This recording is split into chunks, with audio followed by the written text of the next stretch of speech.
रसिको हो नमस्कार. मानस कलामंच ह्या आमच्या यूट्यूब चॅनलवर सर्वांचं मनापासून स्वागत.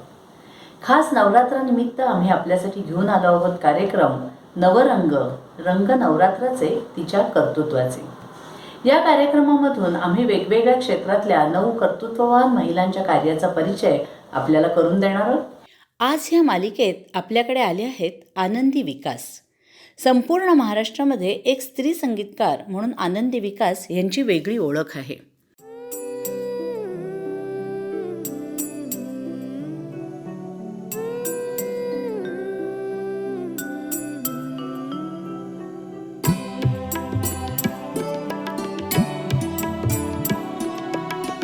हात जोडूनी तुझला देवा करतो आम्ही विनवणी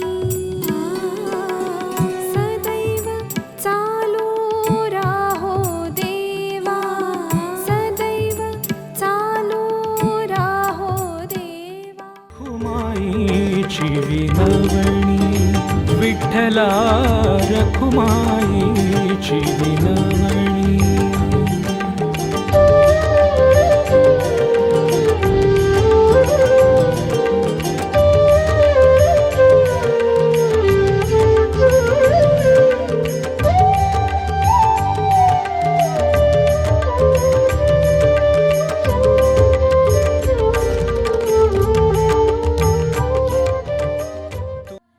आळवाच्या पाणी दव बिंदू जमता सय तुझी येते.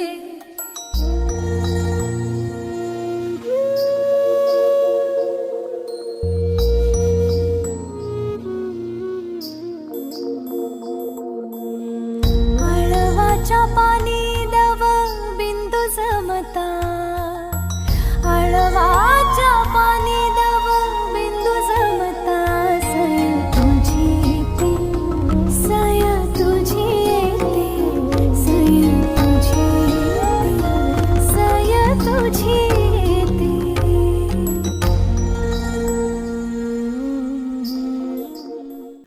आनंदी यांनी आजपर्यंत 400पेक्षा अधिक गाणी स्वरबद्ध केली आहेत. कल्पतरूची सावली, नृसिंह स्वामी, पाऊस गाणी, खाकी गुलाब, सुगरणीचा खोपा अशा त्यांच्या अनेक ध्वनिमुद्रिका प्रसिद्ध आहेत. आनंदी विकास यांच्या संगीत दिग्दर्शनामध्ये उत्तरा केळकर, अजित कडकडे, शंकर महादेवन, मुग्धा वैशंपायन, मंगेश बोरगावकर, ज्ञानेश्वर मेश्राम, सुरंजन खंडाळकर, अंकिता जोशी अशा अनेक नामवंत आणि नवोदित गायक गायिकांनी गायन केले.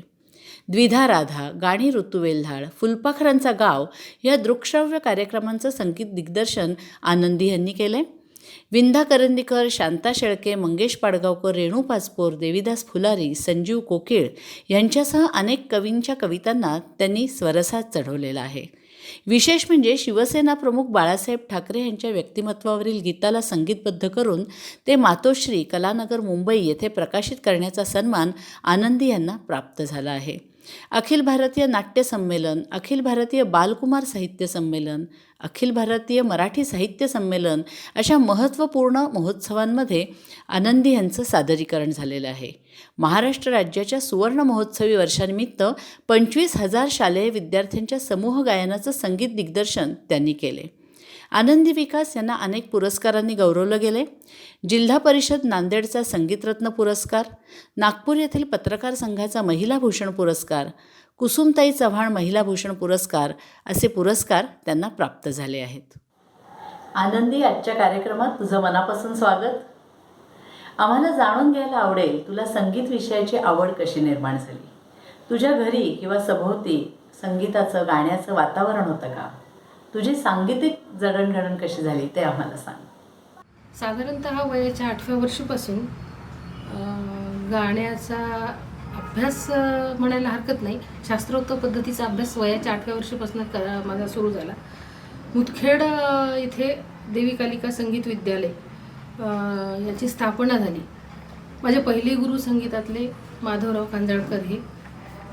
नांदेडला अण्णासाहेब गुंजकर मराठवाड्यात ज्यांच्यामुळे संगीताची पताका रोवल्या गेली असे अण्णासाहेब गुंजकर यांचे शिष्य माधवराव कांजळकर हे मुदखेडला त्यांनी देवी कालिका संगीत विद्यालय स्थापन केलं आणि त्यातली पहिली विद्यार्थिनी मी होते. साधारणतः वय वर्ष 8 ते 10.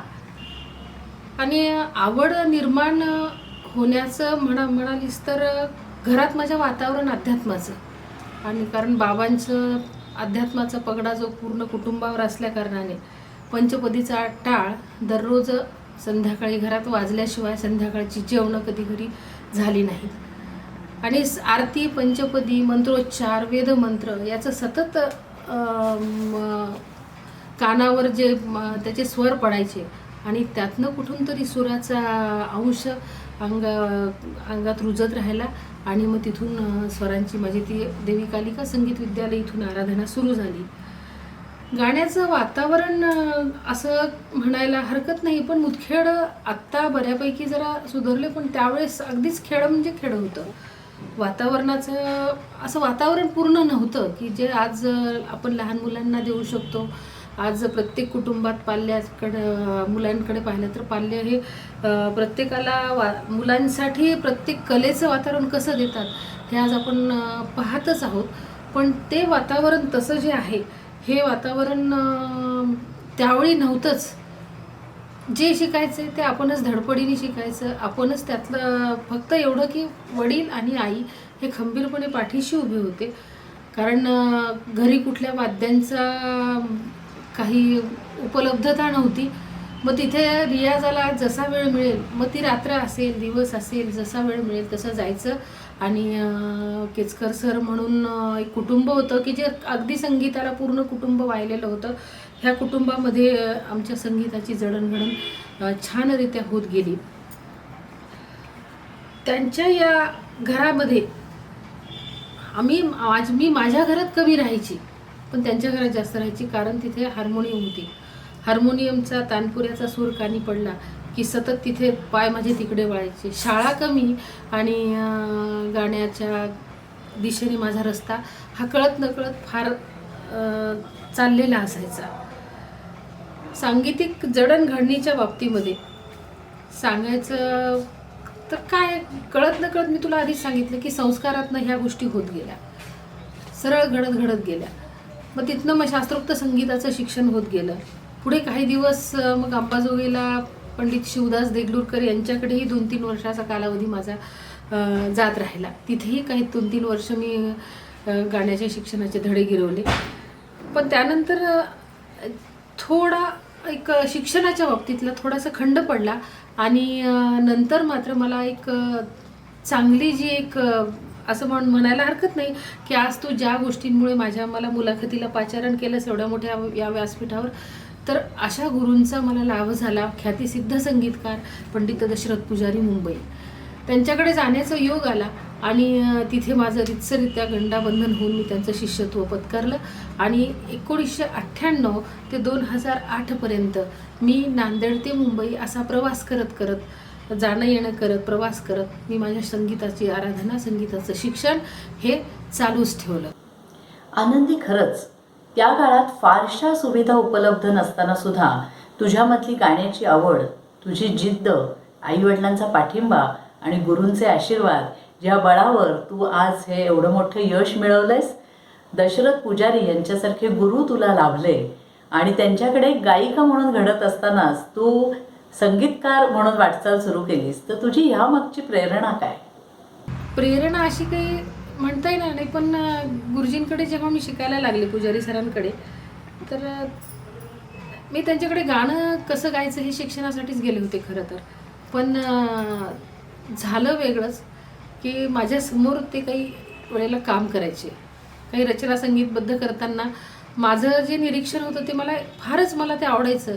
कवितेला कशा पद्धतीत ते कवितेचा अभ्यास करायचे, कवितेला स्वर कशा पद्धतीत द्यायचे आणि त्याच्यासाठी त्यांची स्वरांची निवड, रागांची निवड, धून कसे तयार करायचे, ह्या सगळ्या गोष्टींमध्ये मला फार आनंद व्हायला लागला होता की अरे हे काहीतरी वेगळं आहे.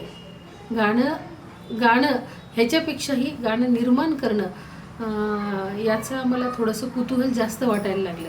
आणि जेव्हा मी सरांकडे प्रवेश घेतला तर पहिल्या 2-1 महिन्यानंतर मी माझ्या या कामालाच लागले आणि पहिली रचना मी माझा असा प्रयत्न केला की लाचारांच्या राऊळात या केवढी आरास आहे, गाभाऱ्यात देवळाच्या पणती ही उदास आहे.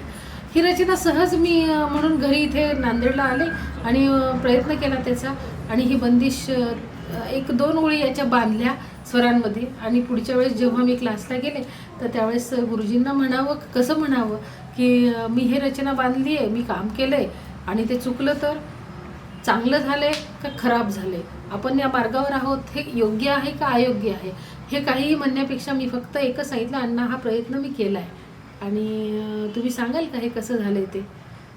तर एवढं सांगितलं आणि अण्णांसमोर तो कागद ठेवला. हिंमत नव्हती कारण गुरु या नात्याने इतके उत्तम गुरु होते ते की ज्यावेळेस त्यांना माझ्या बाबतीत एक छान प्रेमळपणा जेवढा होता तेवढाच कठोरपणाही तेवढाच होता. कारण त्यांना पटायचं नाही, बेशिस्त कधीच त्यांना आवडली नाही, कामाच्या बाबतीत कामचुकारपणा कधी आवडला नाही आणि ही हिंमत दाखवणं मी अगदीच 2 महिन्यात की अण्णा हे काम केलंय मी म्हणायची हिंमत नव्हती माझी, फक्त मी प्रयत्न केला आहे असं म्हणून त्यांच्यासमोर त्या 2 ओळी ठेवल्या मी आणि त्यांनी ते वाचल्या. मी नोटेशन काढलं होतं त्याचं, त्यात कविता ती खाली लिहिली होती, त्यांनी ते वाचलं आणि छान माझ्याकडे पाहून फक्त हसले आणि म्हणाले की असू दे हे मी नंतर बघेल असं म्हणून ठेवून दिलं. आणि मग मला परत तिथून निघताना वाटलं की आपलं जे काम आहे हे खरंच बरोबर नाही आहे, म्हणजे अण्णांनी आज काहीच दाद दिली नाही आहे म्हणजे हे काम बरोबर नाही असं मनाशी मी बांधलं आणि ट्रेन पकडली आणि नांदेडला निघून आले. या सगळे या कोलाहलामध्ये, मनाच्या कोलाहलामध्ये दुसऱ्या दिवशी मी नांदेडला पोचले आणि दुसऱ्या दिवशी संध्याकाळी अण्णांचा फोन आला की आनंदी अगं तुझा प्रयत्न छान होता आणि आता एक काम करतो की तू गाणं गाण्यापेक्षा गाणं तयार करायला शिक, गाणं कसं तयार करायचं याचा अभ्यास जास्त कर. गाणं गायला भरपूर लोक मिळतील तुला, पण गाणं तयार करणाऱ्या महिला तर फारच कमी आहेत आणि त्यात तू असावंस असं मला वाटतं. आणि त्याच क्षणापासून मी माझा निर्णय, संगीतकार होण्याचा निर्णय मी त्या क्षणापासून मनाशी बांधला आणि तिथनं माझं मी संगीतकाराच्या भूमिकेतलं काम सुरू केलं.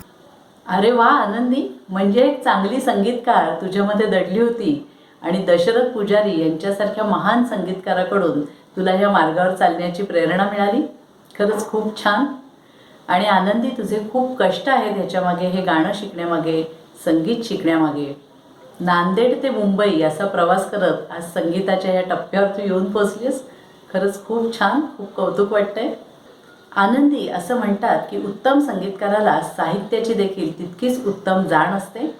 तर तुझ्यामधली ही साहित्यविषयक अभिरुची कशी जोपासली गेली? तुझा हा प्रश्न मला फारच आवडला की उत्तम संगीतकार हा काव्याचा उत्तम जाणकार असतो. आत्ता परवा एक मी कौशल इनामदारची त्यांनी कविता आणि त्याचं रसग्रहण आणि त्याचं गाणं असं एक फार सुंदर सिरीज मी वाचली, ऐकली आणि अनुभवली सुद्धा. फार मजा आली ते ऐकताना. आणि हे वाक्य इतकं खरं आहे की उत्तम संगीतकार हा काव्याचा उत्तम जाणकार असतोच आणि मलाही माझं म्हणणं आहे की तो असायलाच हवा. कारण कविता ही कवीची मुलगी असते, कविता ही कवीची मुलगी असते, संगीतकाराची ती सून असते आणि गायक हा त्याचा सारथ्य करणारा सारथी असतो. किती छान कल्पना आहे की कविता जन्म घेते कवीच्या घरामध्ये, तिथनं रितसर ती संगीतकाराकडे पाठवल्या जाते आणि पाठवल्यानंतर त्याच्यामध्ये त्या कवितेला सजवून धजवून जेव्हा त्याचं एक छानसं गाणं तयार होतं आणि ते सुपूर्त केलं जातं गायकांकडे आणि ते उत्तमरित्या समाजामध्ये त्याचं सारथ्य करत ते बाहेर पडत असतं.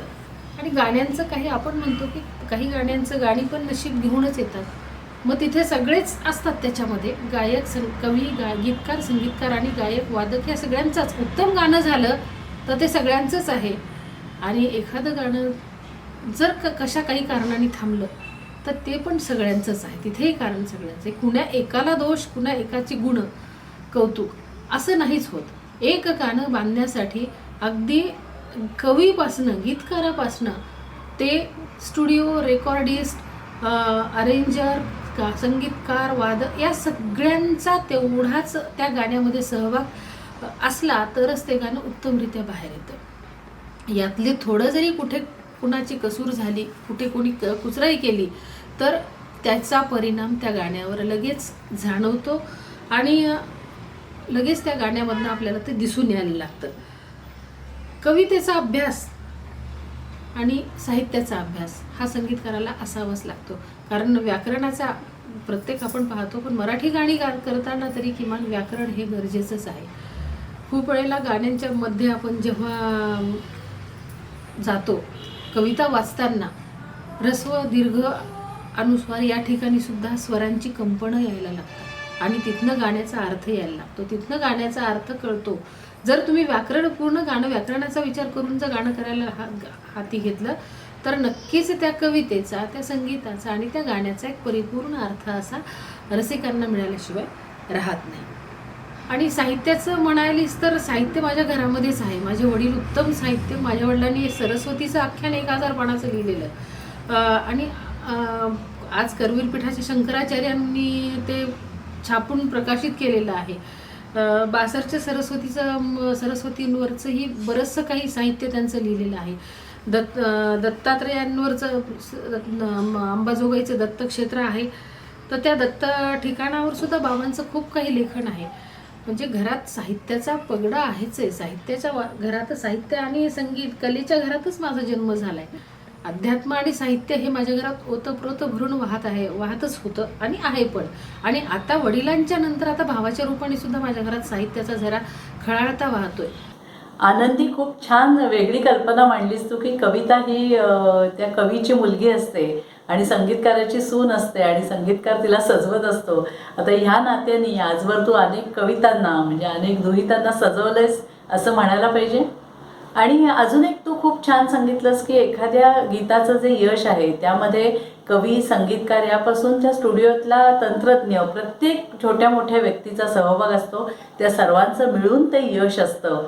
आणि असे यशाचे, कृतार्थतेचे अनेक क्षण तुझ्या जीवनात आले असतील, तर संगीतकार म्हणून असे काही जे क्षण तुझ्या आयुष्यात आले असतील ते आम्हाला सांग. तुझा हा प्रश्न आत्ता जेव्हा मी ऐकला की संगीतकार म्हणून तुझ्या वाटचालीतले महत्त्वाचे, हा मला एक छान वाटतं. पहा, पण कृतार्थ व्हायचं आहे, अजून मला काम खूप करायचं आहे. पण तरीही तू विचारतेस म्हणून सांगते की काही कामांनी खरंच कृतार्थतेचा क्षण यायलाच लागतो. त्यातलं माझं पहिलं काम असं की माझं आहे की मी 25,000 विद्यार्थ्यांचं समूहगान माझ्या संगीत दिग्दर्शनाखाली झालं होतं. महाराष्ट्र राज्याला जी मानवंदना होती, तर ह्या महाराष्ट्र राज्याच्या मानवंदनेमधलं समूहगानचा जो 5 गाणी होती आणि ते समूहगानचा कार्यक्रम नांदेडमध्ये होता. तर त्या कार्यक्रमाचं अख्खं संगीतच दिग्दर्शन माझ्यावर होतं. खूप मोठी जबाबदारी होती, खूप मोठं शिवधनुष्य होतं, पण ते मला पेलताना इतकी मजा आली आणि ते फार उत्तम पेलल्या गेलं. आणि तो कार्यक्रम झाल्यानंतर तुला सांगते मी, मकर संक्रांतीचा दिवस होता, 15 जानेवारी 2010.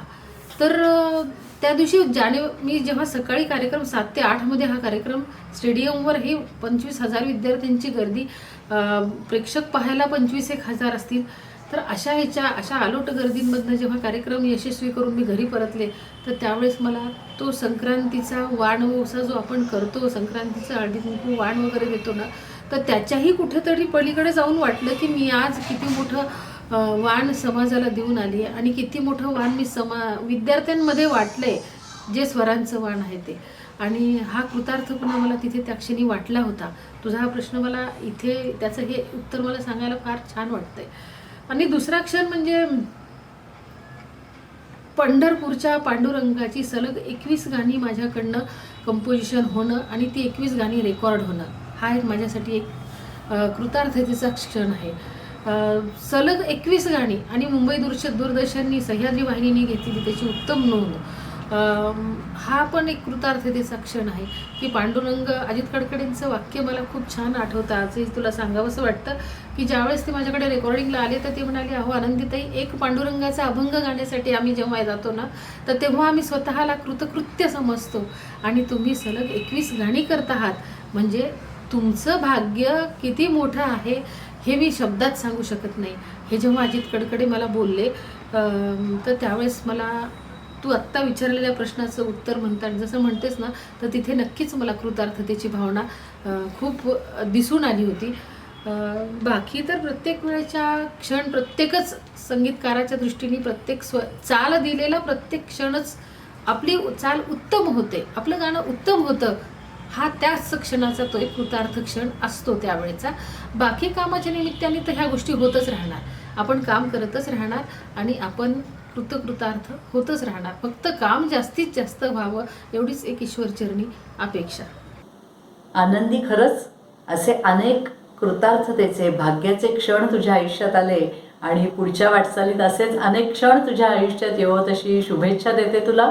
तुझं एक वाक्य मला खूप आवडलं की प्रत्येक गीत जेव्हा स्वरबद्ध होतो तो कृतार्थतेचाच क्षण असतो. खरं आहे. आता पुढच्या प्रश्नाकडे वळूया आनंदी, की काहीशी वेगळी वाट तू चोखाळलीस. तर आता पुढच्या प्रश्नाकडे वळूया. काहीशी वेगळी वाट तू निवडलीस आणि ह्या वाटेवरून जाताना एक स्त्री म्हणून तुला काही वेगळ्या आव्हानांना सामोरं जावं लागलं का आणि तू त्याच्यावर कशी मात केलीस? ही एकतर मी माझं राहतं गाव नांदेड, मराठवाडा, आणि इथनं मला मुंबई पुण्यात पाय रोवायची, तर ही खरंच वेगळीच वाट होती माझ्यासाठी. आणि मुंबई, अगं आपण म्हणतो पण मुंबई पुण्यात येऊन कुठल्या कामाला दिशा देणे, कुठलं काम आपण करणे, त्याची सुरुवात करणे, ही सुद्धा एक वेगळीच वाट आहे.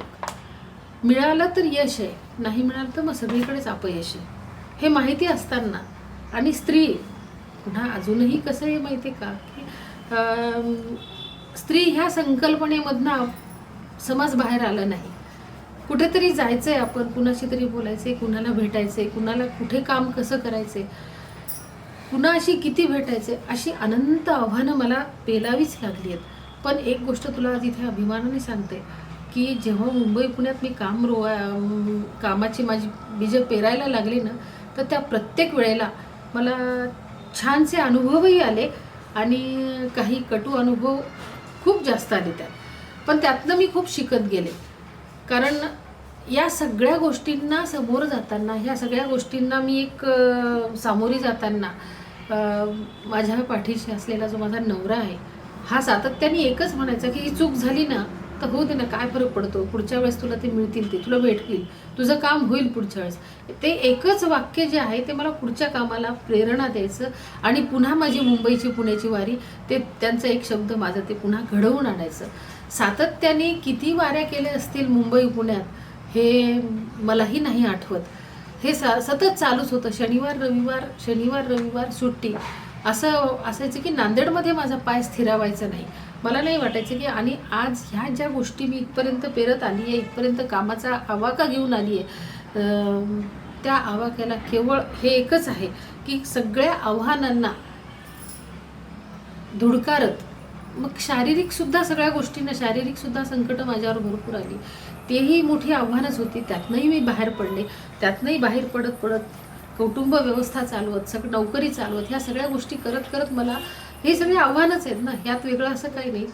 आपण सगळ्या गोष्टी समोर जातोय ही एक आव्हानच आहेत. आणि हे सगळी आव्हानांना समोर जाताना मला एक तर ते आनंदाचंही होतं कारण माझं एक यशस्वी काम समोर जायचं, मी केलेलं काम हे समोर यायचं आणि ते समाजाला आवडायचं, रसिकांना आवडायचं. म्हणून मला ती आव्हानं फार सहजगती अशी वाटली की अरे हे छोटंसं आहे, आपण करायला हरकत नाही आणि चालतं. छोटंसं संकट, छोटीशी अवघड गोष्ट ही कुठेतरी तुम्हाला काहीतरी जास्त देते यावर माझा नक्कीच विश्वास आहे. आणि कठीण प्रसंगातून जर तुम्ही खरंच समोर गेला असाल तर नक्कीच तुमचं भविष्य उज्ज्वल आहे, यात शंकाच नाही. खरं आहे. आजही समाजात मिसळून काही वेगळं काम करताना स्त्रियांना अनेक समस्यांना, आव्हानांना तोंड द्यायला लागतं, पण तरीही जिद्दीने त्याच्यावर मात करत त्या पुढे जातच असतात. आनंदी, तू सुद्धा त्यांच्याप्रमाणेच सगळ्या समस्यांवर मात करत तुझी वाटचाल चालू ठेवली आहेस आणि त्यात उत्तम यश मिळवतेस. तुझी नोकरी, तुझं घर किंवा आपल्यावर आलेल्या कौटुंबिक जबाबदाऱ्या हे सगळं सांभाळत एक संगीतकार म्हणून आज तुझं खूप नाव आहे. आणि मला वाटतं कार्यक्रमाच्या समारोपाकडे येताना आपण तू संगीतबद्ध केलेलं एखादं गीत ऐकूया. तत्पूर्वी तू मानस कला मंचासाठी तुझा खास वेळ दिलास, आमच्याशी संवाद साधलास, याबद्दल तुझे मनापासून आभार आणि तुझ्या पुढच्या वाटचालीला खूप खूप शुभेच्छा. त्यातल्या त्यात हे कंपोजिशन तुला ऐकवं असं वाटतं की कारण एका डॉक्टरांची रचना आहे. ही रचना तुडवीत एकटा मी ही रात्र काजव्यांची भांबावल्या पदानी आभाळ धुंडण्याची. प्रख्यात डॉक्टर व्यंकटेश काब्दे यांची रचना आहे. आणि मी तर संगीत देणारी आहे आणि संगीत देतेच आहे, पण माझा विद्यार्थी आहे, माझ्याकडे मास्टर्स करतो आहे संगीतातलं. तर तो ही रचना मला वाटतं की तो फार छान गातो, त्याच्या स्वरातनं ही रचना जर ऐकली तर अजून ऐकण्याला मजा येईल. विश्वास आंबेकर. तुडवीत एकटा मी ही रात्र काजव्यांची, तुडवीत एकटा मी ही रात्र काजव्यांची, भांबावल्या पदानी आभाळ धुंडण्याची, आभाळ धुंडण्याची, तुडवीत एकटा मी. पायात भिंगरीला बांधून ताल देतो, जो स्फुंदतो तयाला काळीज देत जातो, काळीज देत जातो, काळीज देत जातो, तुडवीत एकटा मी.